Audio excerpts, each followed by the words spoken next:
Noticias contra reloj en Blue Radio. 5 de la mañana, 30 minutos. Actualizamos las noticias en Blue Radio. Continúa cerrada la vía Bogotá-Villavicencio pese al acuerdo del gobierno con transportadores para levantar el bloqueo en jurisdicción de Guayabetal. La protesta se mantiene en Chipaque, donde la comunidad alega que no fue tenida en cuenta en las negociaciones. En el sector de Naranjal ya fue levantada la manifestación. Sin avances, fue levantada este martes la sesión de la reforma a la salud en la Comisión Séptima del Senado tras casi 5 horas de debate. La sesión fue citada hoy para las 9 de la mañana y se espera que sea votada la ponencia de archivo de la iniciativa propuesta por el Centro Democrático. Al término del debate, el ministro de Salud, Guillermo Alfonso Jaramillo, criticó la ponencia alternativa de la reforma liderada por la senadora Norma Hurtado y dijo que va en contravía de los acuerdos logrados con su jefa política, la gobernadora del Valle, Dilian Francisca Toro. La mandataria le respondió y dijo que ya no es actriz política ni tampoco congresista. La plenaria del Senado aprobó en segundo debate el proyecto de ley que busca prohibir las clases antes de las 7 de la mañana en todos los centros educativos del país. A la iniciativa restan 2 debates en la Cámara de Representantes para convertirse en ley de la República. El Banco de la República mantuvo estable las tasas de interés en 9.25%. 4 codirectores votaron a favor de esta decisión, 2 por una reducción de 50 puntos básicos y 1 por un recorte de 25 puntos. La Junta argumentó su decisión en que persisten los riesgos de inflación en el país.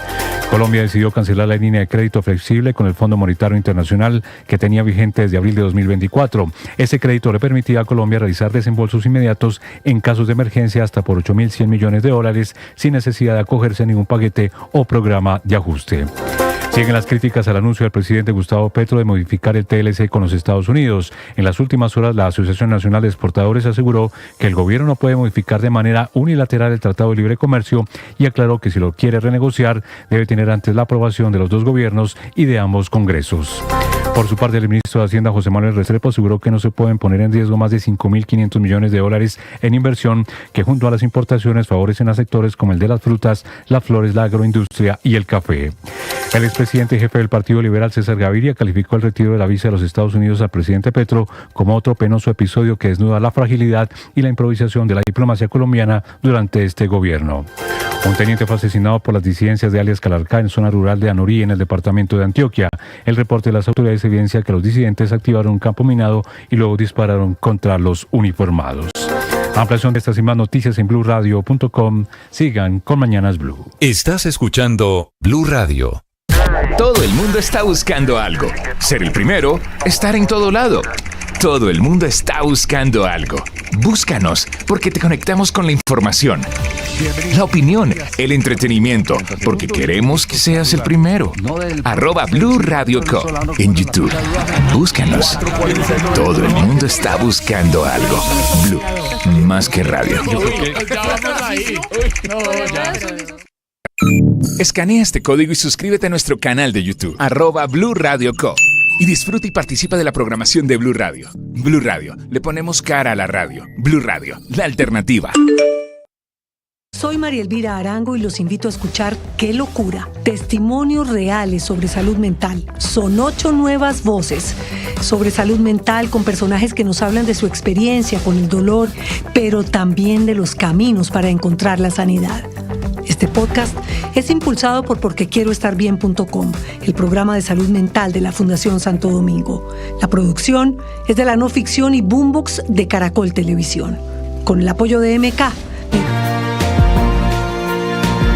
Comienza el mes de octubre, que va a ser el mes de lluvias. Bienvenidos, muy buenos días. Hoy es miércoles 1 de octubre, aquí estamos desde Mañanas Blue. Está lloviendo todavía en algunas zonas de Bogotá. Habrá tiempo seco en la medida en que avance el día, pero este mes de octubre va a ser un mes muy pasado por agua.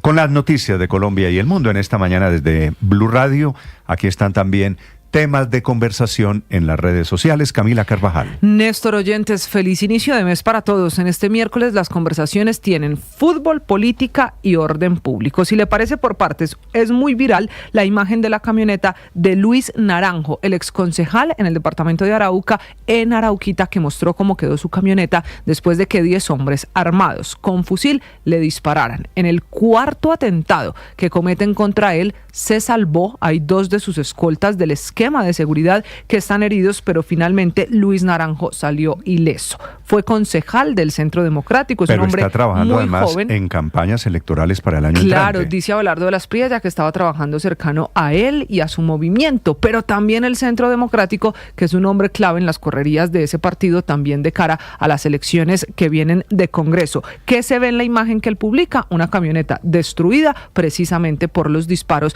que recibió, que es esta la imagen. Disparos por todos los frentes. Esta es la otra camioneta. Hay otra blanca que es la blindada que de pronto alcanzamos a ver. Quienes están en la que están, son para esas quienes dos. están en el canal de YouTube, a las dos camioneras les dieron ráfagas durísimas.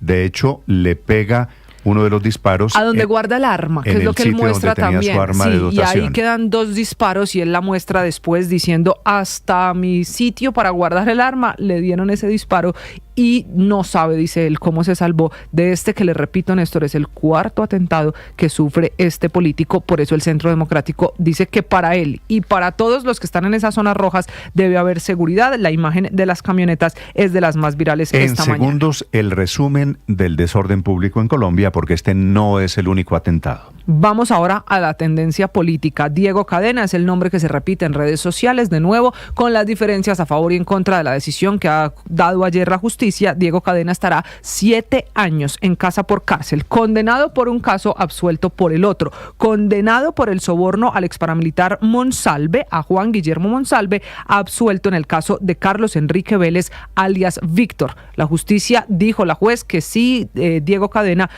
intentó cambiar y cambió el testimonio de Monsalve, pero que no hizo lo mismo con alias Víctor. Y finalmente en deportes sigue Richard Ríos siendo la tendencia, es que no le perdonan el autogol con el que su equipo cayó, el Benfica 1-0 con Chelsea. Él tuvo hasta que disculparse con los hinchas y es otra de las noticias y de las tendencias virales a esta hora. Termina el partido del Benfica y va Richard Ríos. Va Richard Ríos a la tribuna a hacer un acto de perdón, pone las manos juntas, se agacha, le dice a la tribuna, se disculpa por lo que pasó, porque es que su equipo cayó 1-0 por el autogol del colombiano. Camila, gracias. 5 de la mañana, 37 minutos. Efectivamente es complicada la situación de orden público en diferentes regiones del país. En el Catatumbo, en donde estuvieron secuestrados delegados en una misión de Naciones Unidas, ya liberados por cuenta de esta falta de control territorial. Y en el departamento de Arauca, el atentado contra Luis Naranjo. Sobrevivió él, que es un dirigente de la derecha del Centro Democrático, en una zona en donde el ELN ejerce control territorial. El hecho ocurrió ayer martes en zona urbana del municipio de Saravena. Estaban hombres armados que interceptaron sus vehículos, abrieron fuego con armas largas, armas de combate, logrando herir inclusive a 2 de sus escoltas. El reporte del concejal Naranjo, que trabaja para la campaña de Abelardo de las Priella. Acababa de llegar a esta vivienda ubicada en el barrio Cofabi. No tenía más de 3-4 minutos, me estaba tomando un vaso con limonada. Cuando empezaron los disparos, nos bloquearon sujetos de civil enchalecados, enfusilados, más o menos, pongo yo, 10, 12 sujetos. Nos cierran, nos empiezan a disparar más o menos 3-4 minutos. El esquema de seguridad, gracias a Dios, reaccionó, se enfrentó con los bandidos. Lograron sacarme de ahí. No hay todavía un grupo que haya reivindicado este atentado contra el exconcejal Luis Naranjo, pero es el 4º atentado contra su vida que le hacen. Ya había sobrevivido a los otros 3 el comandante de la policía desde Arauca, el coronel Carlos Angarita. Según la víctima, el hecho se habría presentado o ejecutado por 10 hombres, portando chalecos y armas de fuego tipo fusil, quienes atacaron al protegido y su esquema de seguridad, resultando lesionados 2 hombres de protección quienes pertenecen a la UNP. El esquema y el protegido, sin descender de los automotores, se trasladan hacia las instalaciones del Hospital El Sarare, donde en este momento están siendo valorados. Seguimos trabajando. Lo grave es que estamos en campaña electoral. Miguel Uribe y todos estos atentados a muy ilustres dirigentes políticos del Centro Democrático. El presidente Petro, que sigue desde sus redes sociales en plan de estigmatizar, la última víctima es la senadora del Centro Democrático, del uribismo, Paloma Valencia, a quien el presidente Petro acusa de ser cómplice de los falsos positivos. Ella anuncia acciones legales y las demandas de rigor contra el presidente Gustavo Petro. El presidente Petro viene desde hace ya muchos meses estigmatizando líderes del Centro Democrático. Miguel Uribe fue víctima de esa estigmatización como lo he sido yo. No le basta con que hayan asesinado a Miguel Uribe y sigue señalándolos de cosas absolutamente falsas. Un descontrol total como presidente, una irresponsabilidad que incita a la violencia. Se queja el propio expresidente Álvaro Uribe por este tema, por los trinos que obviamente incitan a las barras bravas y crean este clima de animadversión política. Mateo Piñeros. Néstor, buenos días. En Saravena, Arauca, se registró un atentado contra el exconcejal del Centro Democrático, Luis Naranjo. Los hechos ocurrieron hacia las 10:30 de la mañana, cuando él se movilizaba junto a su esquema de seguridad en 2 camionetas. Los 2 vehículos fueron impactados con varios disparos en diferentes ocasiones. Las camionetas quedaron con los vidrios y las luces afectadas, y aunque Naranjo salió ileso, 2 de sus escoltas resultaron heridos. Este es el 4º atentado que sufre el exconcejal de Arauca, y desde el Centro Democrático señalaron que él había sido declarado objetivo militar por parte del ELN. Además, desde ese partido advirtieron que la situación de riesgo no es solo para él, sino para toda la militancia en el departamento, pues el ELN los tiene amenazados, y por eso han pedido desde el Centro Democrático seguridad y protección para los miembros de la colectividad en el departamento. Este caso de Naranjo fue denunciado en principio por la senadora Paloma Valencia, quien también este martes acusó al presidente Gustavo Petro de exponerla ante una situación de riesgo, pues Valencia cuestionó al presidente por haberle pedido al ejército de Estados Unidos que desobedeciera al presidente Donald Trump, y Petro le respondió que ella había sido cómplice de los 6.402 falsos positivos. Es por eso que Valencia anunció acciones legales contra el presidente Petro, pues además desde el Centro Democrático aseguran que este tipo de señalamientos son los que llevaron a que se diera el magnicidio del senador Miguel Uribe Turbay. Mateo Piñeros, Blue Radio. Mateo, entre otras cosas, cuando los falsos positivos, Paloma Valencia ni siquiera estaba metida en la actividad y en la gallera de la política en Colombia. 5:42 a.m. El otro hecho grave ocurrió, les decía, en el Catatumbo, en norte de Santander, en donde una misión de Naciones Unidas estuvo secuestrada por varias horas, obra también allí del ELN. Richard Quiñones. Néstor, muy buenos días. Lo que sucedió es un hecho sin precedentes según algunos observatorios de violencia. Los miembros de la ONU que se encargan del proceso de verificación de cultivos de uso ilícito en la zona del Catatumbo fueron interceptados por miembros del ELN, retenidos e incluso durante algún tiempo fueron llevados hacia la zona boscosa. Esto sucedió en zona rural del municipio de Tibú. Se trata de 4 funcionarios y aparte de eso un conductor. Luego de la mediación de la Gobernación de Norte de Santander y las autoridades lograron quedar en libertad. Sin embargo, varios sectores han rechazado este hecho. Por otra parte, nos movemos ahora hacia la ciudad de Cúcuta, en donde en las últimas horas se registró un ataque con explosivos contra el veedor ciudadano José Gregorio Botello, quien tiene la responsabilidad de llevar a cabo algunas investigaciones sobre casos de corrupción en esta región del país. Hombres en motocicleta lo interceptaron, arrojaron una granada que detonó. Sin embargo, el vehículo es blindado, por lo que solamente se generaron algunas afectaciones sobre el automotor. El abogado resultó ileso, sin embargo, ya fue llevado hacia valoración médica y los galenos dicen que se encuentra bien de salud. Las autoridades han ofrecido una recompensa de hasta 50 millones de pesos para quien brinde información que permita dar con los responsables de este hecho violento, Néstor. Richard Quiñones, Blue Radio. Richard, gracias. 5:44 a.m. y se va desafortunadamente a calentar más la situación en la medida en que nos acercamos a las elecciones. Para las parlamentarias de marzo quedan apenas 5 meses o menos de 5 meses. Para las presidenciales de mayo quedan 7 meses largos. A propósito de estos hechos de orden público, fue asesinado un teniente en Anorí, en el departamento de Antioquia, en hechos también en donde hay responsabilidad de estos grupos que ejercen control territorial. Héctor Santamaría. Néstor, buenos días. El municipio de Anorí es el epicentro de una nueva crisis de orden público en Antioquia, en donde las disidencias de alias Calarcá hostigaron a un pelotón del Ejército Nacional que estaba desmontando una bandera del grupo armado en la zona rural. Según se conoció, los uniformados estaban en las labores de prevención cuando se activó un campo minado en donde resultó asesinado el teniente Brian David Bello Serrano. Acto seguido comenzó el enfrentamiento entre la fuerza pública y la disidencia, mismo que duró varios minutos y que generó temor entre los habitantes del sector.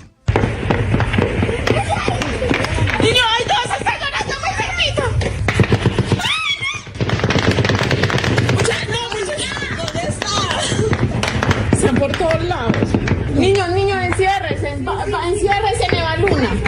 El ataque que ocurrió exactamente, Néstor, en la vereda La Lomita fue perpetrado, según el Ejército Nacional, por hombres bajo el mando de alias Primo Gay y alias Chejo, que son los cabecillas del Frente 36 de las disidencias, que también están detrás del asesinato de 13 policías en el municipio de Amalfi. Según destacó el gobernador de Antioquia, Andrés Julián Rendón, 3 soldados quedaron heridos por las esquirlas, por lo que hicieron presencia 2 ambulancias que fueron hostigadas también por las disidencias, impidiendo la atención primaria a los uniformados. Sin embargo, ante la gravedad de los heridos, fue trasladado a la 4ª Brigada aquí en la ciudad de Medellín.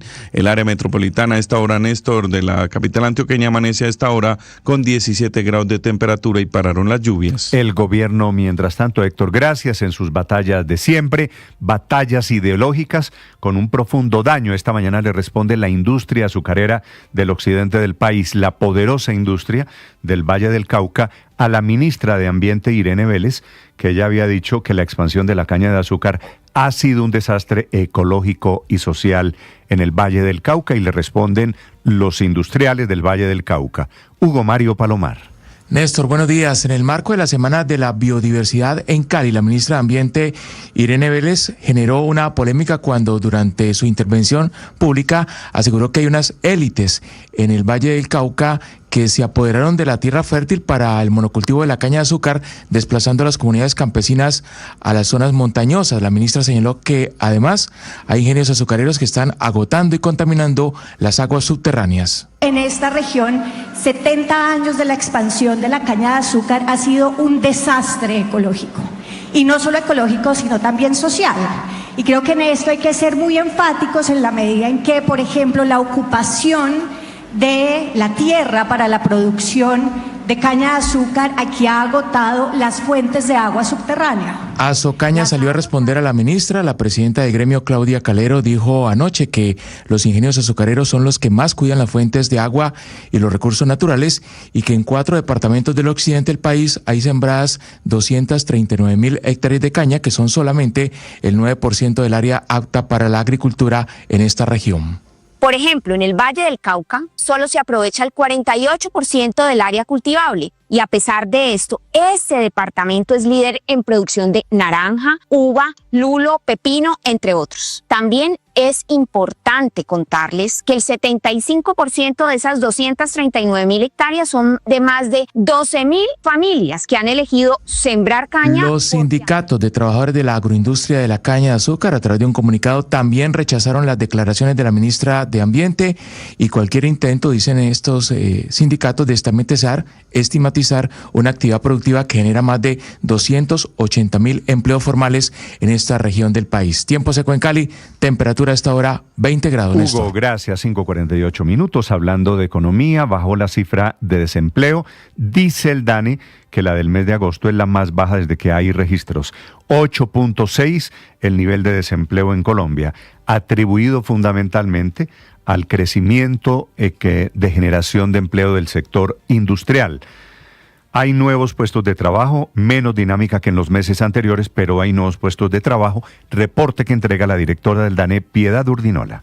En agosto de 2025, la tasa de desocupación alcanza 8,6%, una reducción desde el 9,7% que estábamos reportando hace un año, que es estadísticamente significativa, que es lo que significan estos asteriscos. La tasa de ocupación alcanzó 58,4%, prácticamente el mismo nivel que reportábamos hace un año. Esta variación hace un año era 9,7, ahora estamos en 8,6, por supuesto, una muy buena cifra, quiere decir menos desempleados en Colombia. Sobre ello, el ministro de Trabajo, Antonio Sanguino. Así que eso va a ser muy útil y va a ser muy revelador a la hora de discutir el incremento del salario mínimo en la Comisión de Concertación de Políticas Salariales y Laborales. Ojalá que aquellos voceros empresariales que han dicho que no van a acudir a la discusión en una expresión de muy poca valentía para enfrentar el debate. Y efectivamente en 2 meses ya estaremos en la decisión sobre el salario mínimo. Seguramente el gobierno diciendo yo tenía razón, el aumento del año pasado, que fue muy por encima de la inflación, no produjo desempleo. Laura Moreno. Néstor, muy buenos días. Aunque la presentación de los resultados de mercado laboral para agosto de 2025 del DANE mostró un avance significativo con la caída de la tasa de desocupación, que pasó del 9.7 al 8.6%, también mostró un desafío en la creación de empleos. Según el DANE, en el último año se generaron 393.000 nuevos puestos de trabajo, especialmente en sectores como industria, construcción y transporte, pero al mismo tiempo se perdieron 238.000 empleos en el sector agrícola y 165.000 en comercio y reparación de vehículos, dos de los sectores que más ocupación informal ofrecen en el país, especialmente en zonas rurales y para las mujeres, estas últimas que tienen una tasa de desempleo del 11.2%. A esto se suma un fenómeno importante. 422.000 personas salieron del mercado laboral, es decir, pasaron a ser consideradas población inactiva. Más de la mitad se dedicaron a oficios del hogar, lo que se podría traducir en desánimo o falta de oportunidades reales para vincularse a la fuerza de trabajo del país. Esto quiere decir que hoy Colombia tiene 2.2 millones de desempleados, pero también una fuerza laboral que se está contrayendo. Un panorama que se mostró más favorable, por otro lado, fue el de las 13 principales ciudades del país, donde la tasa de desocupación fue más baja, ubicándose en un 7.8%. Mientras tanto, el ministro de Trabajo, Antonio Sanguino, celebró los resultados y aseguró que estas cifras serán fundamentales para definir el aumento del salario mínimo en 2026. Laura Alejandra Moreno, Blue Radio.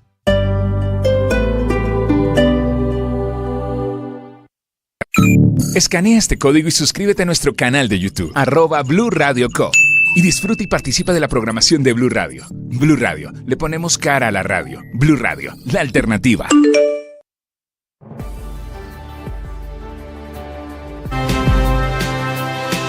Se queja el ministro de Salud, Guillermo Alfonso Jaramillo, por una ponencia alternativa en su reforma a la salud, presentada por la senadora del partido de la U, Norma Hurtado. Y dice el ministro que es una traición porque él había hecho un acuerdo político con la actual gobernadora del Valle del Cauca, Dilian Francisca Toro. Esta es la declaración a la salida del Capitolio Nacional del ministro Jaramillo. Con todo respeto, la senadora Norma, y con todo el respeto para ella es miembro de un partido político. Es la persona que tiene como una jefatura de una importantísima mujer en este país, que es la doctora Dilian Francisca. Con la doctora Dilian Francisca me senté yo 12 horas, 2 días seguidos. Y cada vez hemos atendido cada una de sus necesidades. Le aclara anoche la gobernadora Dilian Francisca Toro, porque el ministro es muy listo. Esa reunión fue hace más de 2 años, cuando ella ni siquiera era gobernadora del Valle del Cauca, y por supuesto cuando las expectativas y la circunstancia política eran muy diferente. Y le dice el ministro, absténgase de hablar de acuerdos descontextualizados. No solo agrede la independencia de una senadora, sino una mujer autónoma, y le escribe que la reunión fue hace más de 2 años. La ponente de esa reforma a la salud alternativa, que no le gusta al gobierno, Norma Hurtado. Me parece que el ministro pues raya con yo diría que con la descalificación a lo que es mi trabajo y lo que ha sido mi trabajo no solamente ahora en el Senado, sino en la Cámara.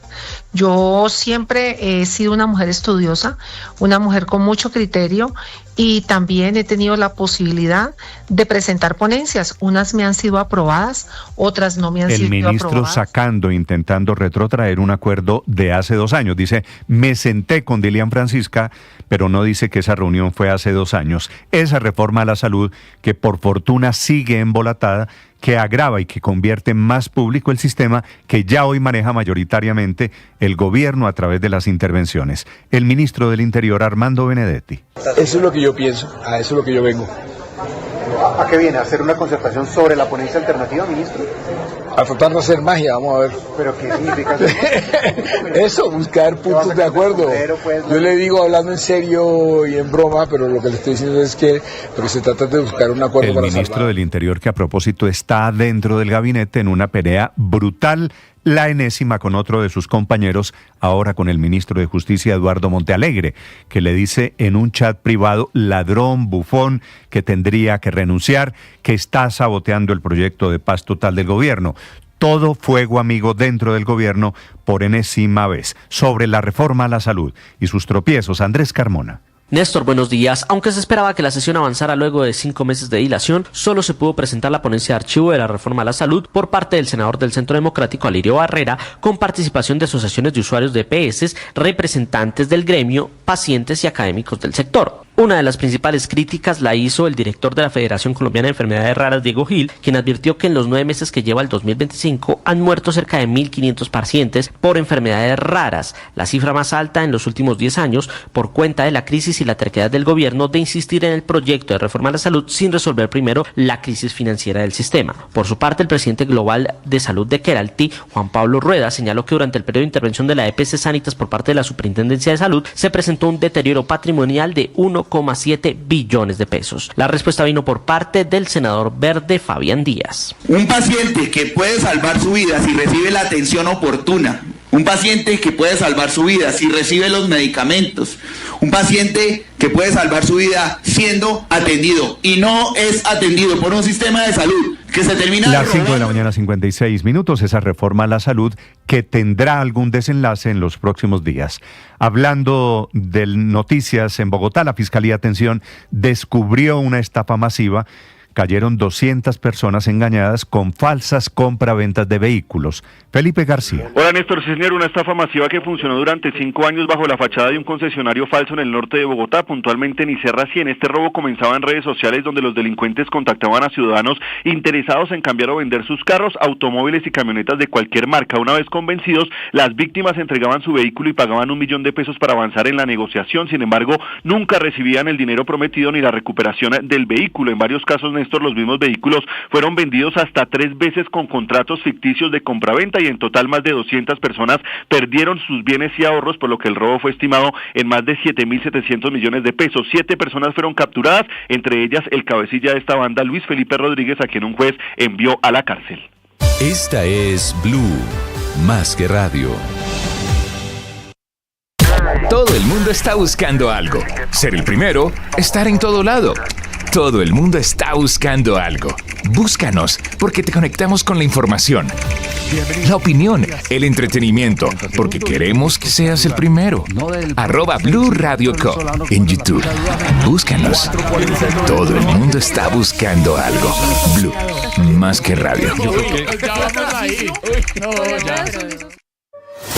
Reciclar es fácil, pero sabemos que no siempre sabes dónde va cada residuo.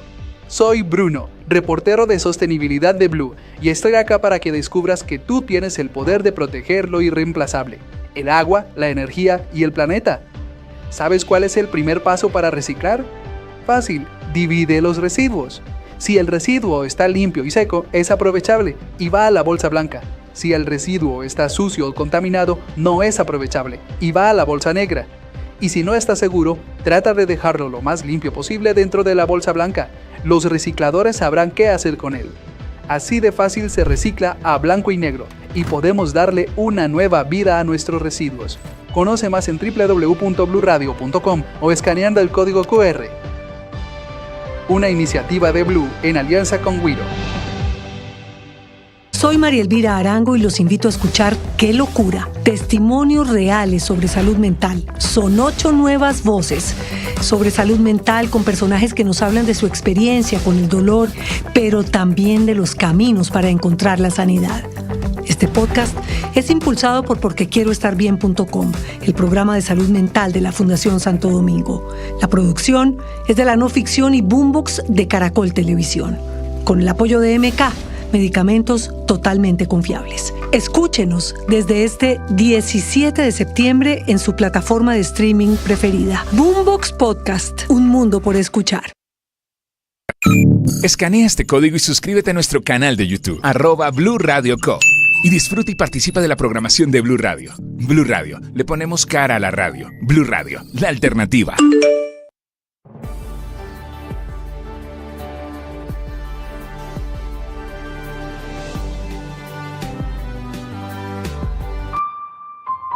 El periodismo no tiene apellidos. Es siempre honesto, independiente y comprometido con la verdad. El periodismo no es amigo del poder, lo vigila. Hoy, Mañanas Blue les ofrece periodismo con contexto. Las dos caras de la moneda, sin exageración, sin especulación. A partir de este momento, Mañanas Blue es periodismo en radio. Bienvenidos.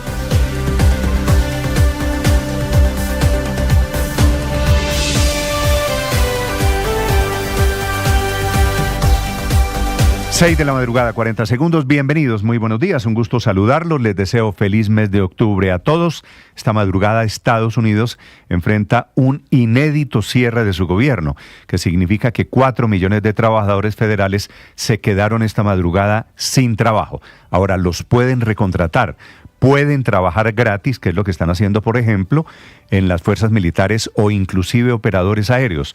Pero esta mañana no hay atención en oficinas públicas. Están cerrados museos, están cerrados parques nacionales y está en riesgo la atención en el servicio de salud para millones de personas. Los aeropuertos siguen abiertos porque los controladores son considerados trabajadores esenciales y tendrán que trabajar, pero sin sueldo. El mismo escenario para las fuerzas militares, no les van a pagar hasta que se logre un acuerdo político entre los republicanos y los demócratas alrededor del Congreso. Eso sí es un bloqueo institucional, lo que está pasando allí en Estados Unidos. Las consecuencias más graves, si el cierre del gobierno se extiende, es una parálisis total, no ocurría desde hace 6 o 7 años. Si se extiende en el tiempo, dejarán de pagarse subsidios, se dejan de pagar programas sociales, pensiones para los veteranos y están en riesgo los pagos a 7 millones de mujeres de bajos ingresos y programas de alimentación de los niños.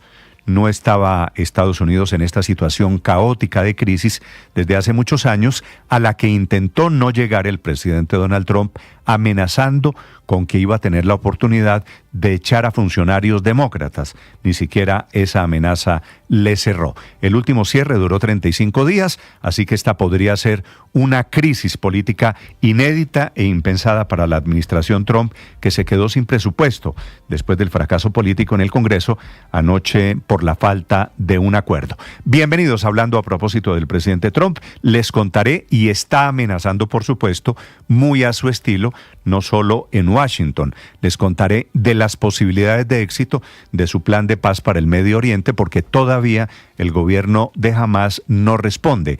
Anoche hubo una reunión en Doha con delegados de Turquía, de Egipto, que sintieron que hay buenas posibilidades de que este grupo, que era el que gobernaba la Franja de Gaza, acepte el plan de 20 puntos. Bienvenidos, les voy a hablar en segundos desde Estados Unidos y hablaré también de economía, sobre la cifra de desempleo que cayó. Buena noticia para el gobierno, buena noticia para los desempleados en Colombia. Llegó a 8.6, estaba en 9.7 en agosto del año pasado, que es como se miden comparando mes estacional con mes estacional. La industria, la construcción y el transporte fueron los sectores que más generaron puestos de trabajo. En contraste, la agricultura y el comercio fueron los que más perdieron. Por ciudades, el mayor nivel de desempleo está en Quibdó, Riohacha e Ibagué. Por ciudades, el mayor nivel de generación de empleo está en Medellín, Cali y Villavicencio. Así que felicitaciones a estas ciudades. Una cifra de desempleo que va a ser vital para la negociación del salario mínimo que arranca el próximo mes de diciembre. El gobierno tendrá argumentos allí para subirlo muy por encima de la inflación, porque se está comprobando una vez más que la cifra de desempleo no depende del aumento en el salario mínimo. A propósito de noticias de la economía, les contaré la de la Junta Directiva del Banco de la República, que canceló la línea de crédito flexible que estaba pactada con el Fondo Monetario Internacional. Iba a ser por algo más de 8.000 millones de dólares. Se cierra esa línea de crédito en medio de alertas y con un debate alrededor de quién es responsable sobre los niveles de endeudamiento y déficit fiscal que hoy tiene el gobierno. Diego Cadena fue el abogado del expresidente Álvaro Uribe, fue condenado en las últimas horas a pagar 7 años, será de casa por cárcel por soborno a un paramilitar. Un juez lo condenó por eso, pero lo absolvió por el otro delito que tenía que ver con Carlos Enrique Vélez. Monsalve efectivamente fue sobornado por cadena. Un juez confirmó la condena por ese delito de soborno. Ofreció apoyos económicos y beneficios jurídicos para que Monsalve cambiara el testimonio contra el expresidente Álvaro Uribe. En ese mismo caso, el de Monsalve, por el que el expresidente Álvaro Uribe está condenado en primera instancia, pendiente de la apelación por 12 años de cárcel, que por supuesto no tiene ningún sentido que Uribe pague 12 años de cárcel y quien ejecutó el soborno, pague 7 años de prisión domiciliaria. La pelea del día, Felipe, buenos días, la increíble pelea del día. Buenos días, Néstor. Es entre el ministro de Justicia, Eduardo Montealegre, y su colega, el ministro del Interior, Armando Benedetti. Se están escribiendo chats desapacibles. Montealegre contra Benedetti, acusándolo, diciendo que va a ser condenado dentro poco por la Corte Suprema de Justicia. La enésima pelea interna en el gobierno del presidente Petro, una pelea de la que han sido testigos todos los colegas de ese gabinete, porque es una pelea en el chat grupal. Se están dando con todo Benedetti con Montealegre. Ahí no hay bala perdida, ¿no? ¿Se acuerda que en alguna oportunidad hablamos acá, Néstor, de que esto iba a pasar cuando, inclusive yo le dije, espérese, verá que Montealegre se agarre allá con alguien adentro para que vea que lo de Álvaro Leiva es un juego de niños. Este es el principio. Y es que mirando históricamente, Néstor, todos los que han peleado con Benedetti, todos, sin excepción, han salido mal del gobierno. Sí. Francia Márquez, el Pastor Sáez, Susana Mohamed, Gustavo Bolívar, y podemos seguir, ¿no? Benedetti, en ese chat en el que Montealegre dice que va a ser condenado por la Corte, que es tibio, que es traicionero, que es corrupto, en ese chat Benedetti dice: yo no sé qué le hice a Montealegre, no sigo leyendo. Él nunca sabe nada, acuérdese. Benedetti aparece muy dócil en esta pelea con Montealegre, pero seguramente este no es el último capítulo, porque los dos, Felipe, Montealegre y Benedetti, son gallitos finos, ahora tienen diferentes maneras de pelear, pero es una pelea, yo no sé ya cuántas. La tiene perdida Montealegre. ¿Usted cree? ¿Por qué? Pues porque ya sabemos que Benedetti tiene de donde sabemos al presidente Petro, la tiene perdida. Son las 6 de la mañana. Espere que salga, ya, para que vea lo que va a alcanzar a contar. Ya les contaré detalles de esa. Estoy contando los minutos. Está buena la pelea, Felipe. Está buena, 6 de la mañana, 7 minutos. Gran ambiente laboral, ¿no, Néstor? Ambiente de trabajo. Gran ambiente, great place to work. No el mejor en el gabinete del presidente Gustavo Petro. Hay varios hechos de orden público esta madrugada muy graves. Al ELN se le atribuye el atentado contra un ex concejal del departamento de Arauca. Se llama Luis Asensio Naranjo. Lo atacaron 10 hombres que atacaron sus camionetas. Dispararon en más de 50 oportunidades, él logró salir con vida, pero también al ELN se atribuye el secuestro de una delegación de Naciones Unidas en el Catatumbo norte santandereano, y aparentemente el ELN o cualquiera de estos grupos que ejerce control territorial está detrás de un atentado contra militares en el departamento de Antioquia. Ya les contaré, porque allí fue asesinado un teniente del ejército por el ELN o por disidencias de las FARC. Bienvenidos, es un gusto saludarlos en este amanecer. Ya les contaré del gran ambiente laboral que hay en el gobierno. Hoy es el Día del Café y felicitaciones también a las personas mayores de edad. Es Día de Naciones Unidas. Considérase mayor de edad a todos los que tienen más de 60 años. Lo más importante en el resumen lo preparamos en Voces y Sonidos en Mañanas Blue. But if good can come down from shutdowns, we can get rid of a lot of things that we didn't want, and they'd be Democrat things, but they want open borders, they want men playing in women's sports. Fue inevitable. A las 12:01 de la madrugada, el gobierno federal cerró por primera vez desde el 2019 a falta de un acuerdo entre demócratas y republicanos en el Senado de los Estados Unidos que permitiera evitar este cierre del gobierno federal. Sobre el papel, lo que se afecta fundamentalmente son miles de puestos de trabajo, particularmente decenas de miles de trabajadores, los cuales serán enviados a su casa sin pago para priorizar únicamente a trabajadores esenciales en los Estados Unidos. Por ejemplo, unos 16,000 empleados del Departamento de Estado tendrán que ir a casa sin salario unos 13.000 de la Agencia de Protección Ambiental, pero también otra serie de servicios del gobierno federal se verán afectados. Por ejemplo, habría cierres de museos, habría cierres también de parques nacionales y además también se recortarían, por ejemplo, pagos de seguridad social, pagos a veteranos y otros pagos en materia de subsidios. Nos cierran, nos empiezan a disparar más o menos 3-4 minutos. El esquema de seguridad, gracias a Dios, reaccionó, se enfrentó con los bandidos. El exconcejal de Arauca, Luis Ascanio Naranjo, fue víctima de un nuevo atentado contra su vida cuando hacía proselitismo político en Saravena, Arauca. El líder del Centro Democrático, que ha sido blanco de 4 ataques, responsabilizó al ELN del atentado. Los guerrilleros atacaron con arma de largo y corto alcance al esquema de seguridad del dirigente político, dejando 2 de sus hombres de protección heridos que son atendidos en el hospital del Sarare. El comandante de la policía de Arauca, el coronel Carlos Angarita. Seguimos trabajando para identificar y capturar a las personas que han cometido estos actos en nuestro departamento. Una grave situación de orden público atraviesa el municipio de Anorí en el departamento de Antioquia luego de que las disidencias de Calarcá hostigaran a tropas del ejército, causando la muerte de un teniente y dejando a 3 soldados heridos que no fueron atendidos por las ambulancias del municipio debido a que el grupo armado también hostigó estos vehículos. El gobernador de Antioquia criticó una imagen que subió el presidente Gustavo Petro sobre el pueblo yemení. André Julián Rendón dijo: presidente, mientras usted aprende innecesariamente árabe, los criminales con los que negocia mataron a un joven teniente en Anorí. Sentimos un olor muy fuerte y entonces nos dio tos, nos ahogamos totalmente y nos trajeron con ambulancia acá al hospital. 36 personas fueron remitidas a centros asistenciales tras la fuga de gas cloro que se presentó en el Parque Industrial Montana en el municipio de Mosquera, Cundinamarca. Según el informe oficial del Cuerpo de Bomberos, constataron una fuga activa proveniente de una botella y una nube de humo amarilla, sobre todo el sector donde se produjo la fuga. Teniente María Elena Becerra, del Cuerpo de Bomberos de Mosquera, Cundinamarca. Encontramos personas hacia un lugar, las esquinas, hacia ciertos lugares donde buscaron cómo refugiarse y poder respirar.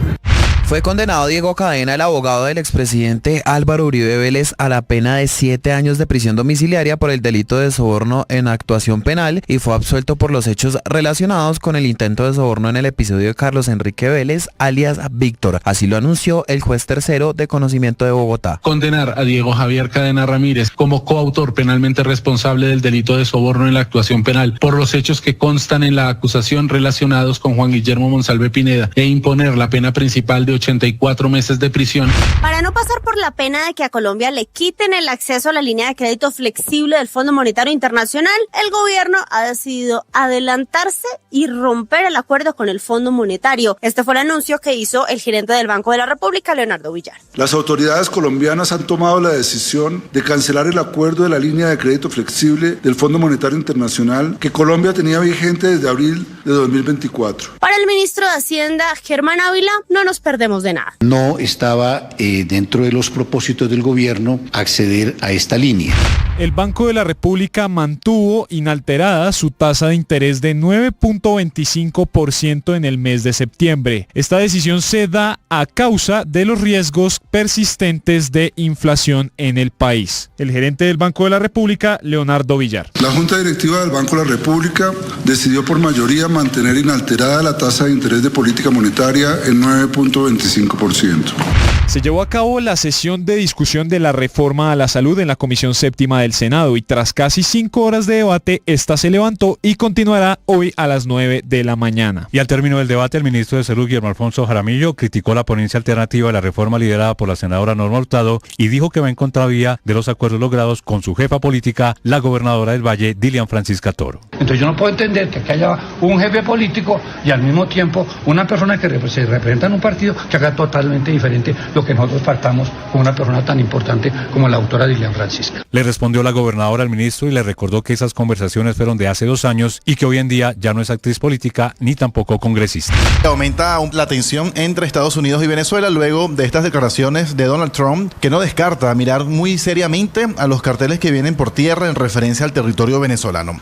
We have absolutely no drugs coming into our country via water. Entre tanto, acá en Caracas, Jorge Rodríguez, presidente del Legislativo, afirmó que Nicolás Maduro tiene preparado y listo el decreto. Es una mancha moral porque va en contra de absolutamente toda la normativa legal internacional en materia marítima. Italia le retira la protección naval a la flotilla Sumud, los 44 barcos civiles que se acercan a Gaza con ayuda humanitaria. La primera ministra italiana, Giorgia Meloni, argumenta que los activistas ponen en riesgo el plan de paz del presidente Donald Trump. Los tripulantes denunciaron nuevos ataques durante la noche a medida que se aproximan a la zona más peligrosa del Mediterráneo. En la jornada de la Champions League, el Galatasaray sorprendió al vencer 1-0 al Liverpool en Estambul con un gol de penal de Víctor Osimhen. En el equipo turco también se destacó el colombiano Davinson Sánchez, que fue clave en la saga para contener los intentos de reacción del conjunto inglés, sellando así un triunfo histórico para los otamanos. En Londres, el Chelsea derrotó 1-0 al Benfica en Stamford Bridge por un autogol de Richard Ríos al minuto 18. En el Bayern Múnich, Luis Díaz fue titular en una goleada 5-1 ante Pafos en la Champions, pero fue sustituido al final del primer tiempo para dar ingreso a Serge Gnabry. Estás escuchando Blue Radio. Todo el mundo está buscando algo. Ser el primero, estar en todo lado. Todo el mundo está buscando algo. Búscanos, porque te conectamos con la información, la opinión, el entretenimiento, porque queremos que seas el primero. @Blue Radio Co. en YouTube. Búscanos. Todo el mundo está buscando algo. Blue, más que radio. Escanea este código y suscríbete a nuestro canal de YouTube, @Blue Radio Co. Y disfruta y participa de la programación de Blue Radio. Blue Radio, le ponemos cara a la radio. Blue Radio, la alternativa.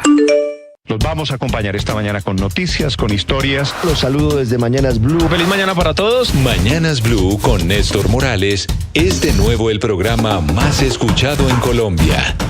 Gracias. Porque todos han ayudado a construir esto. Más personas despertando con Blue. Con ánimo, con fuerza, iniciamos nuestra jornada.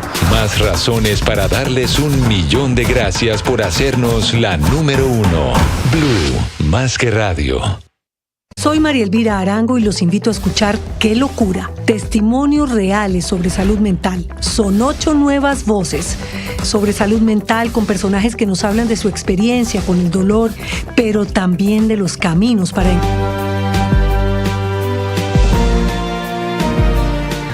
Bienvenidos, es 1 de octubre, 6 de la mañana, 17 minutos, y amanece cerrado literalmente el gobierno de los Estados Unidos, en una situación realmente de bloqueo institucional, esta sí por cuenta de un desacuerdo político entre demócratas y republicanos que no se pudieron poner de acuerdo alrededor del presupuesto, y eso origina esta mañana el cierre de oficinas públicas, un cierre que alcanza a los museos, a los parques nacionales, 4 millones de trabajadores, muchos de ellos que van a tener que trabajar gratis increíblemente a partir de esta mañana.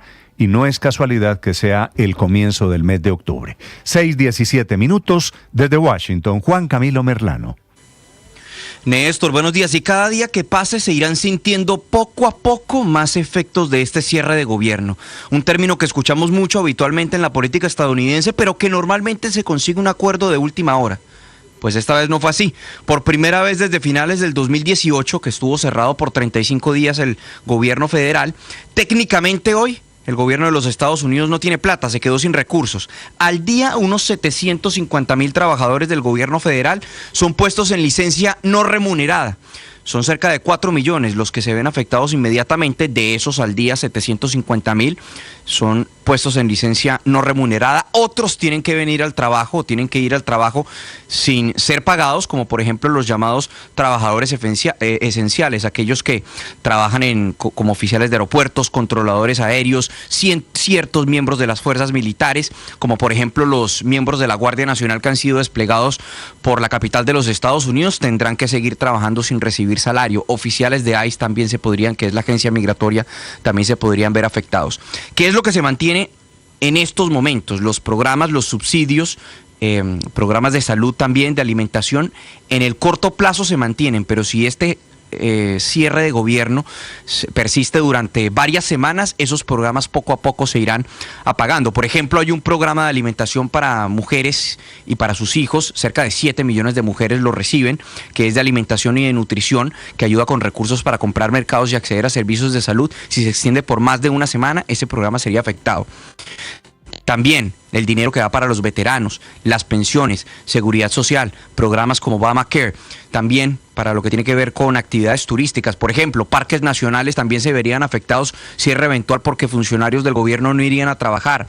Los museos que son tan visitados, por ejemplo, aquí en la capital de los Estados Unidos, los museos Smithsonian. Todo esto fue por cuenta de una falta de acuerdo entre los demócratas y los republicanos antes de cumplir con la fecha límite que era, o con la hora límite que era ayer, que era hoy a la medianoche. Pues escuchemos lo que decía el presidente Donald Trump antes de que se cumpliera ese momento límite, tratando de disuadir a los demócratas, indicando que un cierre de gobierno le iba a permitir a él y a su gobierno empezar a echar a funcionarios demócratas en distintas agencias del gobierno federal.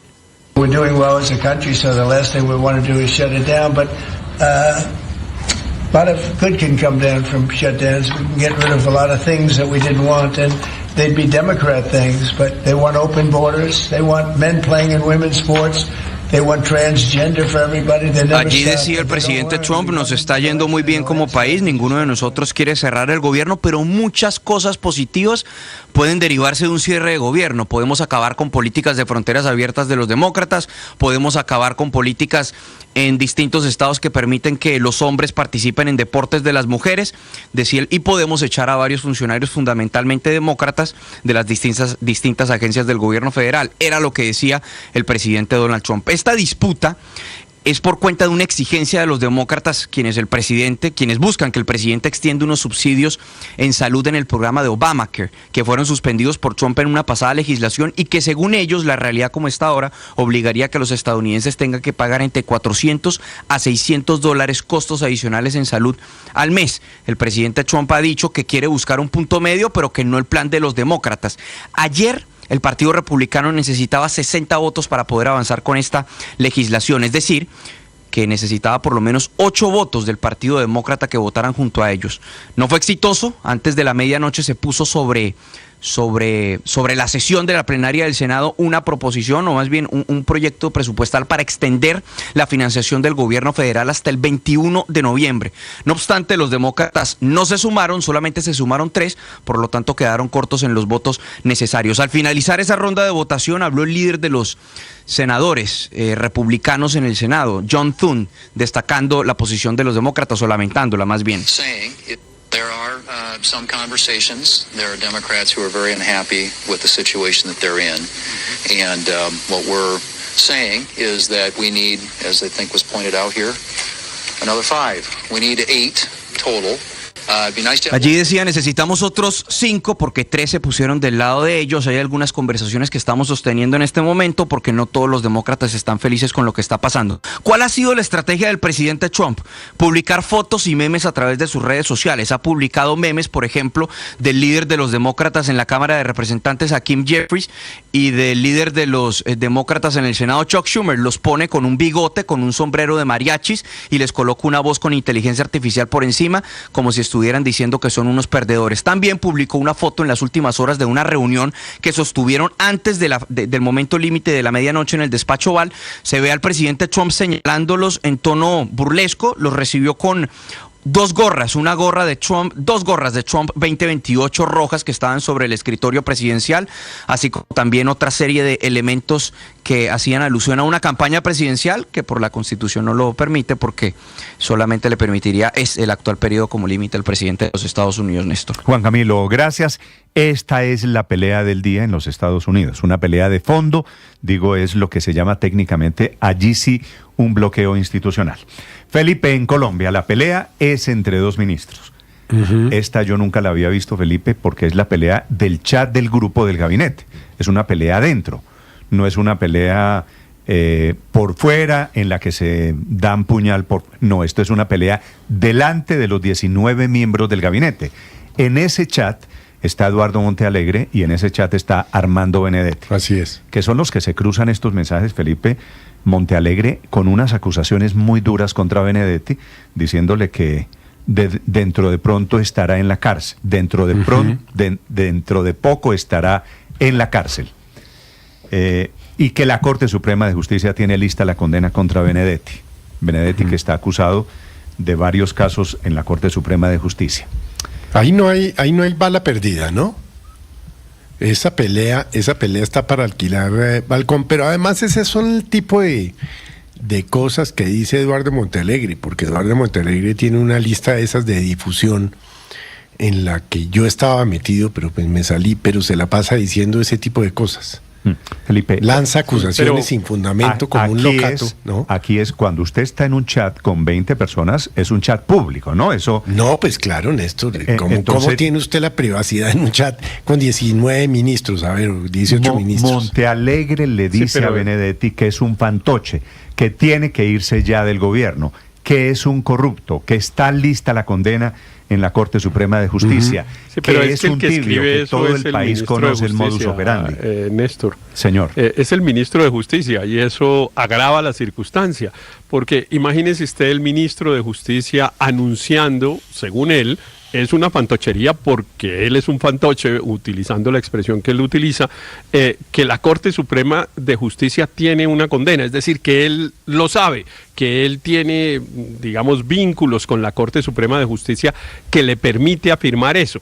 Está haciendo una fantochería, pero es una fantochería que es absolutamente impensable para un ministro de Justicia.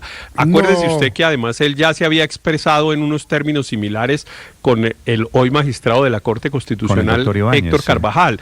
Y bueno, al doctor Ibáñez ayer le dijo politiquero y de todo. Entonces mi pregunta es, ¿cómo cumple el papel de ministro de Justicia una persona que dice tener capacidad de interferir en una decisión de la Corte Suprema de Justicia y que anda insultando a los magistrados de la Corte Constitucional? Yo creo, Felipe, que esto va a terminar con uno de los dos. Esto me parece que tiene destino fatídico claro.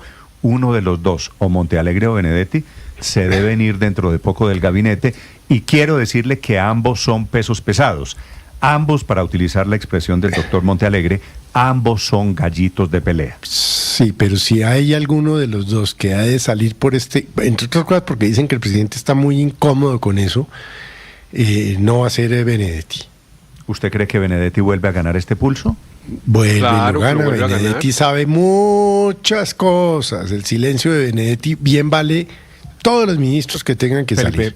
Claro que lo vuelve a ganar, pero además es que, Néstor, el papel del ministro Montealegre, la razón por la cual el presidente Petro lo trajo al gobierno, pues ya pasó, ya no lo logró, que era el tema ese de convocar una consulta popular saltándose la decisión del Senado y eventualmente tener caliente una idea, una amenaza permanente de convocar una asamblea constituyente.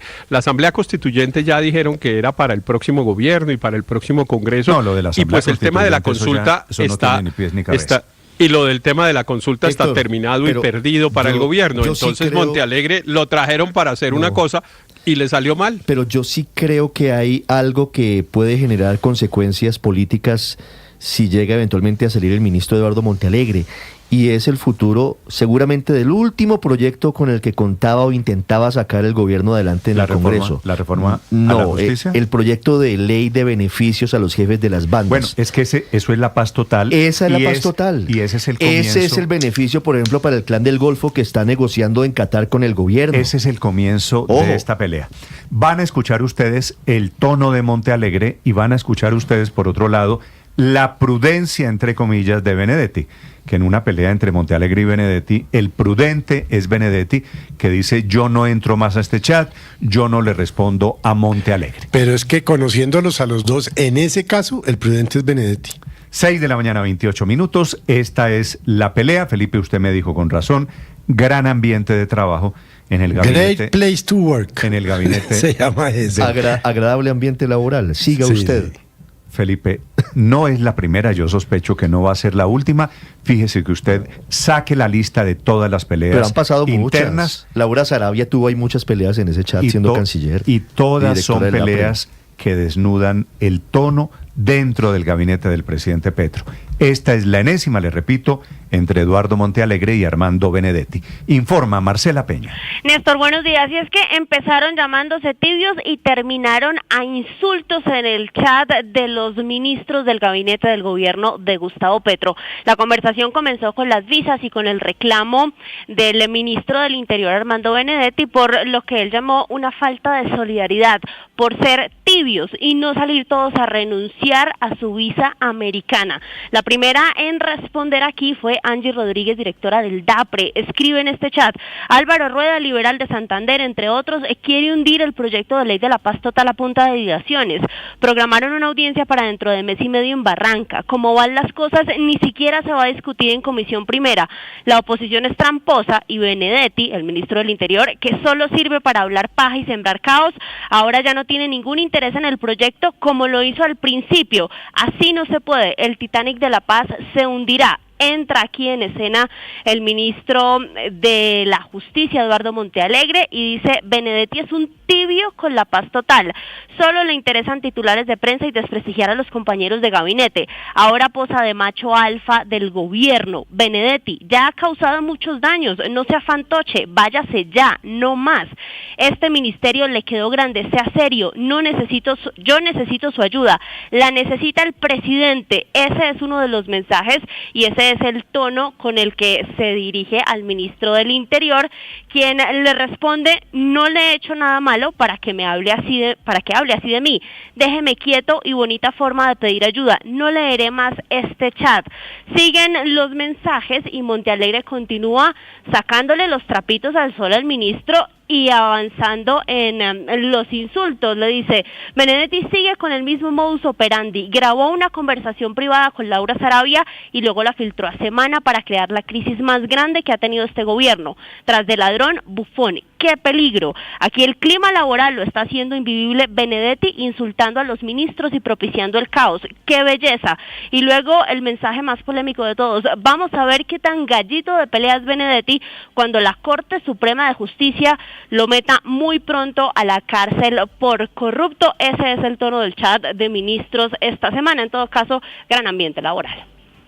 Marcela, gracias, efectivamente. Y lo dice en ese chat el ministro Montealegre: gran ambiente laboral. Néstor, lo que pasa es que tendrán hoy que verse. Y tendrán que verse mañana porque están condenados de momento a seguir trabajando en el mismo equipo de trabajo. Anoche le pregunté al ministro de Justicia, Eduardo Montealegre, por el origen de esta pelea. Porque justamente a las 6:53 de la noche reenvió una columna de opinión que él había escrito en 2023 que tituló Un tigre anda suelto. Refiriéndose a Benedetti. Sí, refiriéndose en unas muy duras acusaciones contra Armando Benedetti. Y yo le pido que me explique cuál es la historia detrás de esta pelea. Y me dice lo siguiente. Esto es una conversación, un chat privado suyo con el ministro Esto me dice el ministro Eduardo Montealegre. Cuando fui fiscal general de la Nación, lo fue entre el 2012 y el 2016, Néstor, tenía una relación cordial con Benedetti. Relación que se inició cuando fui magistrado de la Corte Constitucional. Eso es 2004-2005, ¿verdad? Cuando Montealegre es magistrado de la Corte. Una noche, siendo fiscal, me atacó abruptamente en hora 20. Me cuestionó éticamente. Lo llamé inmediatamente y lo traté muy duro. Le dije que él era un delincuente. Se acabó la, entre comillas, escribe, amistad. Nos volvimos a encontrar de ministros y volvió nuevamente, de repente, a tratarme mal en semana. Nos dijo tibios a los ministros, pero me felicitaba en privado. Le respondí con prudencia, dice Montealegre. Pero Angie, se refiere a Angie Rodríguez, secretaria del DAPRE, agravó el tema al salir en el chat de ministros a respaldar a Benedetti. Recuerde usted que ahí hay una alianza Angie Rodríguez, Armando Benedetti, pero la pelea, esto lo que quiere decir es que la pelea de Montealegre no solo es con Benedetti. No, pues con la directora del DAPRE, con Angie Rodríguez también. Mire, y ahí fue Troya. Que ya redactó la renuncia. Y ahí fue Troya, dice el doctor Montealegre. Me molesté muchísimo, Benedetti repetía su doble cara como en las viejas épocas. Por eso publico nuevamente ese artículo de 2023, el que le digo, que se titula Un tigre anda suelto, refleja mi opinión sobre él. Nuevamente, distanciamiento total. Sí. Es bueno ese chat. Es bueno ese chat. Buena la historia. Porque refleja codazos parece ser un calificativo muy limitado. Tiene otra cosa buena. Para entender salen qué es lo que está pasando. salen a contar. Entonces tiene las dos cosas buenas. El ministro Montealegre lo que está haciendo en esta conversación con Ricardo Ospina, Héctor, Felipe, es confesar que su pelea no es solo con Benedetti, sino con Angie Rodríguez. ¿Usted cree que hay posibilidades de sostener una pelea con ambas personas muy influyentes para el presidente Gustavo Petro? En la rebelión de febrero, los que se atrevieron a sugerir... Salieron todos. Todos. Susana Mohamed, Gustavo Bolívar, la vicepresidenta Francia Márquez, todos se fueron del gobierno. La pelea de a poquito las ha ido ganando todas Armando Benedetti. Y esta también la va a ganar. ¿Se acuerda que hablamos aquí cuando se posesionó Montealegre? Dije yo, pues que harto era ponerse en primera persona, dije, Montealegre no come buñuelo en el gabinete. Bueno, Felipe, está comenzando el mes de octubre y me parece que es divertidísima la pelea. Sí. No, eso sí, el ambiente laboral, caray, me parece envidiable. Nosotros debíamos tener Felipe, un ambiente laboral parecido, ¿no? Dicho que es un gran chiste, que es una pelea divertida. Esto, la verdad, es terriblemente triste y patético tener un gabinete. Pero si es que no tienen jefe. Debería estar remando para el mismo lado. Pero es que no tienen jefe. Si el presidente está en Gaza, hombre. Estoy de acuerdo con Felipe. Aquí falta el liderazgo del presidente de la República. Para el gabinete, eso es como una barquita, todos remando para el mismo lado. Pero es que ¿dónde está el presidente? Está en Gaza, el presidente está en las calles de Nueva York arengando. Felipe. El presidente publica unas fotos por allá en Yemen, luego publica otras de una supuesta pancarta en no sé dónde que la inteligencia artificial dice que no es cierta. El presidente está totalmente desconectado de su gabinete y de la realidad nacional. Entonces lo triste esto es lo que hay. El gabinete está agarrado por lo que sea, por falta de liderazgo, pero el enésimo. Pero es que es una gran paradoja, Néstor. Es una gran paradoja porque del presidente es una especie de omnipresencia pues total, como el propio Benedetti ayer sacó un video diciendo, bueno, yo me río porque todo el mundo lo único que hace de hablar es de Petro, los candidatos presidenciales en los medios, a toda hora que Petro, lo cual es relativamente cierto. La omnipresencia del presidente en el debate público es impresionante, pero su ausencia en el gobierno es todavía más impactante. Prácticamente desde el primer día, esa historia de que nunca habla con los ministros, de que pasan cosas como esta y él no asume el liderazgo, porque claro que es él el que tiene que tomar partido, tomar decisión, exigirle a los ministros que no tengan esa postura, es decir, asumir como jefe. Entonces, esa presencia tan permanente, ayer yo le vi trinos sobre lo divino y lo humano, y en cambio, para liderar su equipo, que es pues una esencia de su trabajo, pues siempre está ausente. Entre otras cosas, Héctor, entre otras cosas, para quienes están preguntando, en el chat del gabinete no está el jefe, no está el presidente de la República, que le describe perfectamente la paradoja de un chat grupal del equipo de gobierno sin el jefe del equipo de gobierno. Haga de cuenta, Felipe, que eso es como el chat de Mañanas Blue, ¿no? Como si que no estuviera usted. Como si en el chat de Mañanas Blue no estuviera el director de Mañanas Blue. Son las 6 de la mañana, 37. Pero además, hay una cosa, Néstor. Haga, Felipe. Cuando hay un equipo. Haga la yuxtaposición. Haga la analogía. Un chat de un grupo, el chat de familia, sin el papá. ¿No? A ver qué clase de chat es ese. Cuando usted maneja equipos, lidera equipos, y se da cuenta de que hay una posible pelea creciendo o diferencias creciendo entre dos integrantes del grupo, lo primero que hace usted es cogerlos, vengan para acá, los dos, y hablamos. Se me portan bien. Claro, ¿qué está pasando? Y usted da línea. Por eso digo que me parece, eso, Ricardo, es un líder. Que no es menor. Al presidente le encanta enfrentar a sus equipos, hombre. Esa es su manera de gobernar y ponerlos a todos a pelear. Todos contra todos, para después Felipe, salir y decir que cada uno hace lo que se le da la gana. Bueno, es el gobierno que tenemos. Les ampliamos a partir de este momento las noticias del día en Colombia y en el mundo. Paola Ochoa es periodista. Está en Mañanas Blue.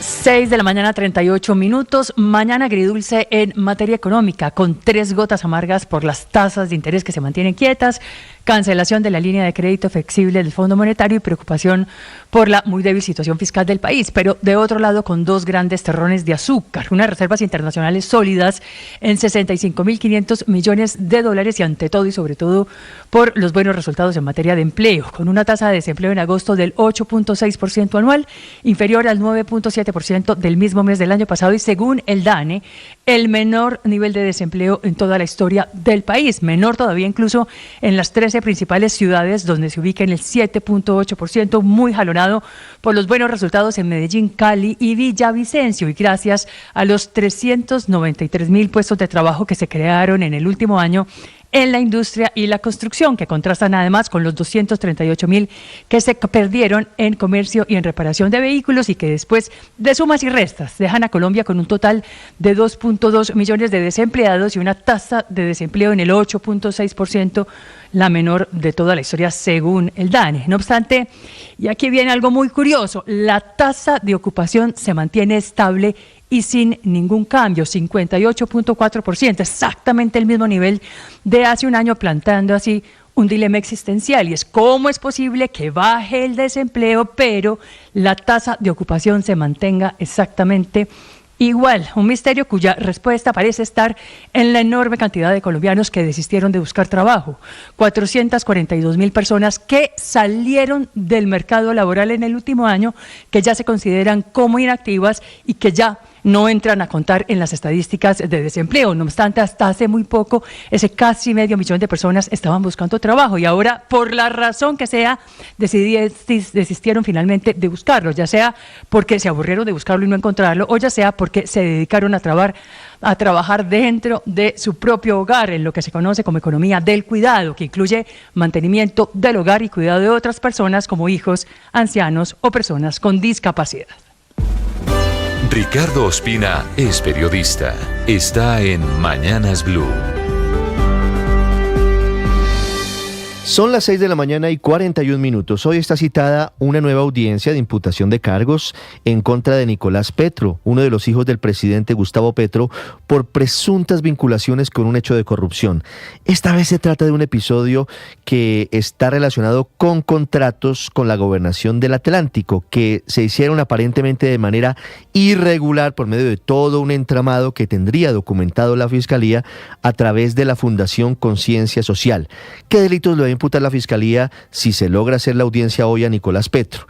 Interés indebido en la celebración de contratos, falsedad en documento público y tráfico de influencias. Lo que se ha sabido es que la fiscal Lucy Laborde tendría en su poder suficientes elementos que demostrarían que el hijo del presidente Petro se apropió de recursos públicos destinados a los niños y a los adultos mayores en el departamento del Atlántico. Ante la gravedad de estos delitos, de lo que habría cometido Nicolás Petro, la Fiscalía pedirá, ya sea hoy u otro día, que sea enviado a la cárcel. Hoy goza de detención domiciliaria. Aunque se ha conocido que muy seguramente se aplazará esta diligencia por petición de Alejandro Carranza, abogado de Nicolás Petro, hay elementos muy comprometedores que expondrá la fiscal Lucy Laborde para sustentar esta imputación, que se suma al juicio disciplinario de la Procuraduría contra Nicolás Petro. El ente disciplinario profirió pliego de cargos en su contra por haber presuntamente incrementado su patrimonio de manera injustificada en más de 1.189 millones de pesos. Y entre el dinero que no logró justificar Nicolás Petro están 400 millones de pesos que le entregó Gabriel Ilzaca, hijo del muy polémico Alfonso el Turco Ilzaca del departamento de Bolívar. Gabriel Ilzaca le dijo a la Procuraduría que él le entregó esa plata a Nicolás Petro porque él le dijo que era para la campaña de su padre, Gustavo Petro, en el 2022. Y ahí viene la gran pregunta: ¿qué ha hecho y qué hará la justicia que le debe una respuesta al país sobre si está o no vinculado Gustavo Petro, hoy presidente de la República, en esos manejos irregulares? ¿Qué dice la Comisión de Acusación de la Cámara de Representantes, a la que le pasa y le pasa el tiempo y sigue sin darle la cara a los colombianos? María Camila Orozco es periodista. Está en Mañanas Blue. Ya son las 6:43 de la mañana. El nuevo frente de batalla entre el presidente Gustavo Petro y el Centro Democrático es por Paloma Valencia, la senadora de oposición que está acusada por el presidente de ser cómplice de las ejecuciones extrajudiciales o los falsos positivos que ocurrieron en Colombia entre el año 2002 y el año 2008. Una acusación que no tiene ningún fundamento y por el que el presidente Gustavo Petro muy seguramente tendrá que volver a rectificar. Vendrán las denuncias y el resultado será ese porque no existe ninguna evidencia con la que él pueda probar que Valencia, que empezó a hacer política en el año 2006 con alianza con Alas Equipo Colombia, tenga alguna responsabilidad o haya sido investigada por estos crímenes. El partido de oposición ve en este capítulo similitudes con el que se generó en su momento con el escenario de hostilidad, discriminatorio y de odio que se gestó desde la cuenta del presidente de la República en contra de Miguel Uribe Turbay, a quien le dedicó más de 43 trinos. Son el propio papá del senador asesinado y el expresidente Álvaro Uribe Vélez quienes están haciendo esta comparación y entienden la acusación del presidente Petro como una incitación a los bandidos para que le hagan daño a Paloma Valencia, cuyo único pecado para merecer que le hicieran esta acusación fue que cuestionara al presidente Gustavo Petro por viajar a Estados Unidos e invitar a los militares de ese país a desobedecer a su presidente Donald Trump. Pero al margen de la rectificación, al margen de las denuncias que, como repito, van a llegar, lo que demuestra este nuevo episodio es que el presidente Petro no aprendió nada de lo que ocurrió con Miguel Uribe Turbay y que no escucha las voces que le hacen un llamado y que lo han invitado a bajarle el tono y a dejar de avivar la polarización y la estigmatización en contra de sus contradictores políticos. Camila Carvajal es periodista. Está en Mañanas Blue.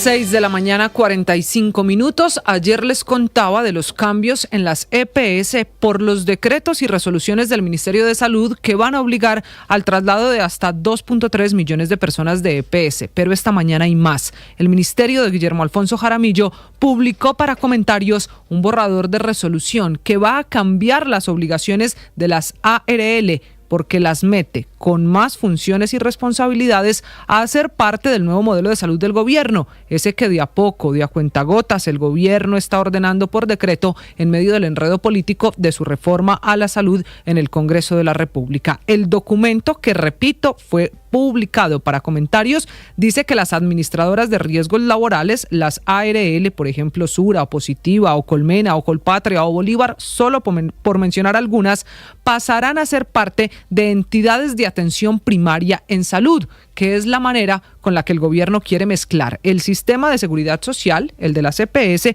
con el sistema general de riesgos laborales, el de las ARL. Según este borrador, las ARL ahora estarán obligadas a establecer convenios con prestadores de servicios de salud para garantizar la atención de los pacientes. Hoy, cuando un trabajador sufre un accidente laboral, va a una clínica, dependiendo muchas veces de a qué EPS está afiliado, y así recibe atención. Ahora, las ARL tendrán que hacer convenios con clínicas y hospitales. Tendrán que asesorar a las autoridades territoriales para un monitoreo del modelo preventivo, que es el modelo que quiere el gobierno. Tendrán además que participar en los procesos de coordinación de la red y diseñar los mecanismos de referencia y contrarreferencia, es decir, participar de las decisiones cuando un paciente requiere el traslado. Dice también que las ARL tendrán que hacer un análisis de la situación de salud de los trabajadores, campañas para promover estilos de vida saludables y hasta coordinar con las EPS los planes de cuidados de los trabajadores dependiendo de las patologías más comunes. Con esta nueva resolución vamos entendiendo para dónde va el gobierno. Acabar las EPS, las que logren sobrevivir de estos cambios, podrían volverse gestoras de salud y vida. La gente se queda sin el modelo de aseguramiento, pasa al modelo preventivo, y ante tantas funciones que tienen las EPS y que quedaban a la deriva, empiezan a repartirlas, a buscarles responsables, empezando por las ARL. Estás escuchando Blue Radio. Todo el mundo está buscando algo. Ser el primero, estar en todo lado. Todo el mundo está buscando algo. Búscanos, porque te conectamos con la información. La opinión, el entretenimiento, porque queremos que seas el primero. @Blue Radio Co. en YouTube. Búscanos. Todo el mundo está buscando algo. Blue, más que radio. Escanea este código y suscríbete a nuestro canal de YouTube, @Blue Radio Co. Y disfruta y participa de la programación de Blue Radio. Blue Radio, le ponemos cara a la radio. Blue Radio, la alternativa. Soy María Elvira Arango y los invito a escuchar Qué Locura, testimonios reales sobre salud mental. Son 8 nuevas voces sobre salud mental con personajes que nos hablan de su experiencia con el dolor, pero también de los caminos para encontrar la sanidad. Este podcast es impulsado por porquequieroestarbien.com, el programa de salud mental de la Fundación Santo Domingo. La producción es de la no ficción y Boombox de Caracol Televisión, con el apoyo de MK, medicamentos totalmente confiables. Escúchenos desde este 17 de septiembre en su plataforma de streaming preferida. Boombox Podcast, un mundo por escuchar. Los vamos a acompañar esta mañana con noticias, con historias. Los saludo desde Mañanas Blue. Feliz mañana para todos. Mañanas Blue con Néstor Morales. 6 de la mañana, 49 minutos. Padre, buenos días. Buen día, Néstor. Como siempre, iniciamos la jornada con ánimo, iniciamos la jornada buscando que el corazón tenga las mejores emociones, que haya en nuestra boca las mejores palabras y que hagamos buenas cosas hoy. Hay un poquito de mejor clima hoy. Pero el mes de octubre... Pero anoche llovió. El mes de octubre viene cargado de lluvia. Anoche cuando comenzó a llover me acordé de esa afirmación. Porque el mes de noviembre... Dice Lidam que el 3 de octubre va a ser el día que más va a llover de todo el año, ¿no? Y de ahí en adelante, pasado mañana. 3 de octubre es pasado mañana, de ahí en adelante arranca a llover. Y va a llover en todo el país de manera constante. Tema de esta mañana, padre. Néstor, de las experiencias que yo tuve cuando ejercía el ministerio, lo que más me impresionaba cuando era sacerdote. En ejercicio. Era que las personas no reconocieran los errores y no trabajaran sobre ellos. Sí, esto lo puedo decir así en general, que muchas personas llegaran a compartir el pecado el mismo siempre. Y casi que uno decía, pero bueno, puedes reconocer, puedes trabajar en eso, pero también me encontraba con que cuesta mucho. La gente cuando iba a confesión echaba el mismo carretazo. No digo todos, pero no puedo hablar de nadie en particular, pero sí es muy constante. Deme un ejemplo. No sé, por decirte algo, infidelidad, por decirte algo, estoy viendo sufrir a mis hijos, estoy viendo sufrir a mi pareja, estoy en esto.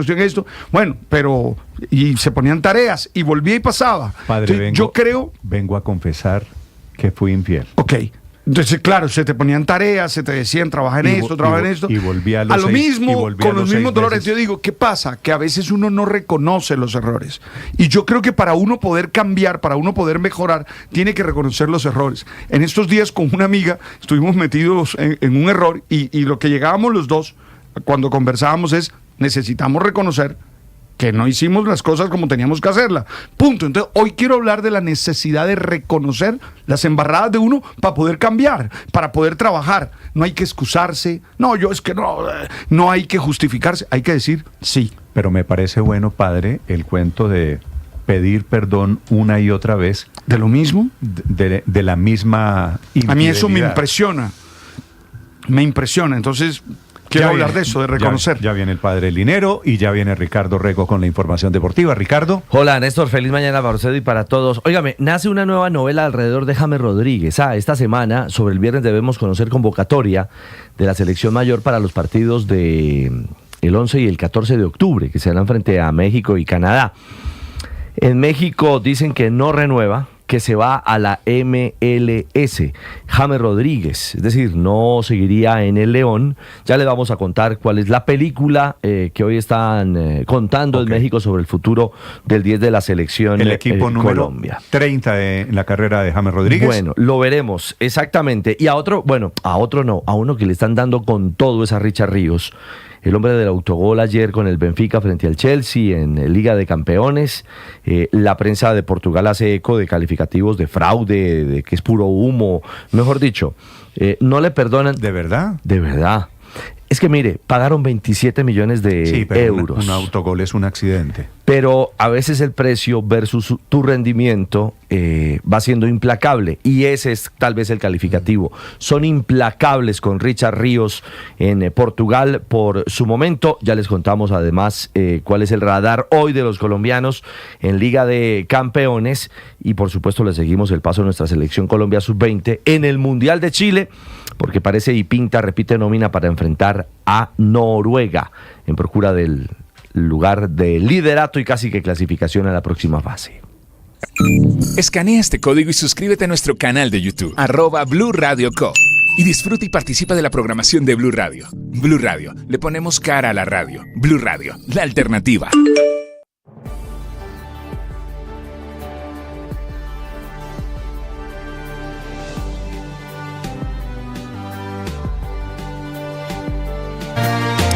Salió vivo del cuarto atentado don Luis Naranjo, que había sido concejal en el departamento de Arauca, que es un dirigente del Centro Democrático allí en el oriente del país. Concejal, doctor Naranjo, buenos días.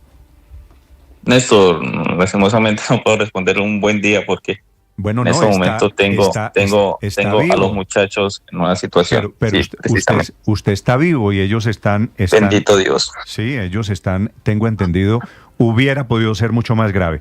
Acláreme una cosa sobre su nombre. Su nombre es Luis Evelio Ascanio. Ascanio Naranjo, sí señor, sí Néstor. Pero ese es mi nombre. Evelio es nombre y Ascanio es nombre, ¿no? Evelio es nombre y Ascanio es primer apellido. Ah, ¿Ascanio es su apellido? Sí señor. ¿Y entonces usted por qué hace campaña con el nombre de Luis Naranjo? El nombre de Luis Naranjo es porque desde niño siempre me han conocido en las regiones así como Luis Naranjo, teniendo en cuenta que mi familia materna es una familia muy, muy conocida. Entonces desde el colegio siempre le decían a uno Naranjo, Naranjo, Naranjo, entonces se quedó y el referente siempre es Luis Naranjo. Ok.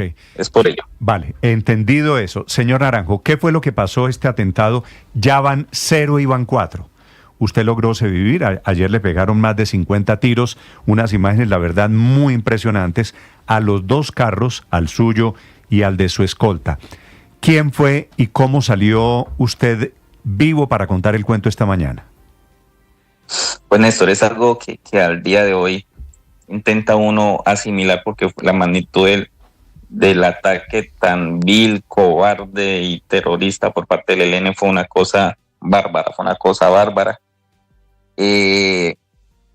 Lo que en el momento pues me dirigía o estaba haciendo una ruta de entregar unos víveres, unos mercados que acostumbramos a compartir con familias necesitadas dentro del municipio. Acaba de llegar a una de esas viviendas, no tenía más de 2-3 minutos, precisamente me estaba tomando un vaso con limonada que me brindó la familia, y en el momento que íbamos a abordar el vehículo fue cuando nos rodearon estos bandidos del ELN de una forma sádica. Señor Naranjo, ¿cómo sabe usted que fue el ELN el del atentado de ayer? Néstor, porque el ELN es el grupo subversivo que opera en ese territorio, que hace una fuerte presencia. Ya las autoridades ya nos habían alertado y tanto a mí como a la Unidad Nacional de Protección, las mismas autoridades, ejército y policía, habían alertado porque se tenía el conocimiento que el ELN quería volver a atentar contra mi vida, como efectivamente pasó el día de ayer.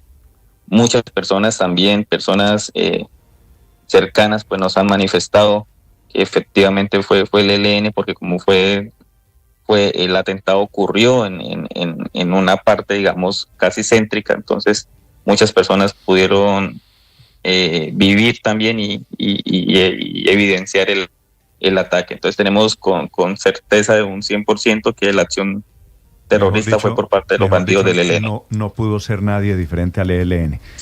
Totalmente. Señor Naranjo, ¿usted es cierto está trabajando con la candidatura de Abelardo de la Espriella? Pues nosotros en el Partido Centro Democrático tenemos una directriz, nosotros tenemos nuestros candidatos, precandidatos presidenciales, que somos los que estamos apoyando, pero hay un sector del equipo, ¿sí? No directamente yo, hay un sector del equipo que se encuentra en estos momentos apoyando la recolección de firmas del abogado Abelardo de la Espriella, sí señor. ¿Usted cree que este atentado tiene relación con eso, con el hecho de que usted haya manifestado públicamente, señor Naranjo, su respaldo a la candidatura de Abelardo de la Espriella? Puede ser porque al ELN en la región y siempre le ha incomodado nuestras posturas políticas. Ustedes saben que nosotros, por ser partido de derecha, que le incomoda nuestras políticas a la insurgencia, saben también, conocemos la postura que tiene el abogado Abelardo de la Espriella contra la insurgencia. Entonces son cosas que le incomodan, pero más que eso, es que nosotros desde el 2015 venimos haciendo un trabajo articulado institucional con ejército y policía, haciendo la parte social, haciendo todo lo que tiene que ver con acción integral, llegando a las comunidades, a los niños,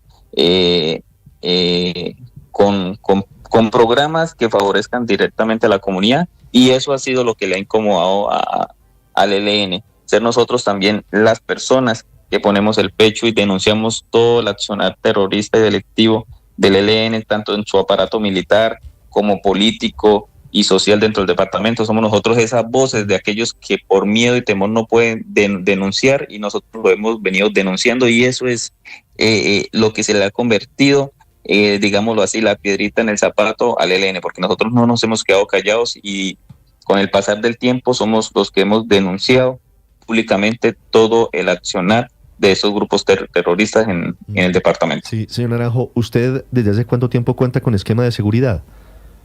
Nosotros tenemos un esquema de seguridad desde el año 2016, que ostenté una de las credenciales del Consejo Municipal en Saravena. ¿El ELN, según lo que usted nos cuenta, sigue mandando en Saravena? Históricamente ha sido un territorio de ese grupo criminal, pero el hecho de que este atentado en su contra haya sido en pleno centro del municipio muestra que ha crecido la influencia y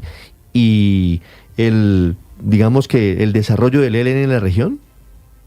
Tristemente, en uno de los departamentos muy hermosos, porque Arauca es un departamento bello, Saravena es un excelente municipio, pero el control que tiene el ELN, militar, político, social y económico, viene creciendo fuertemente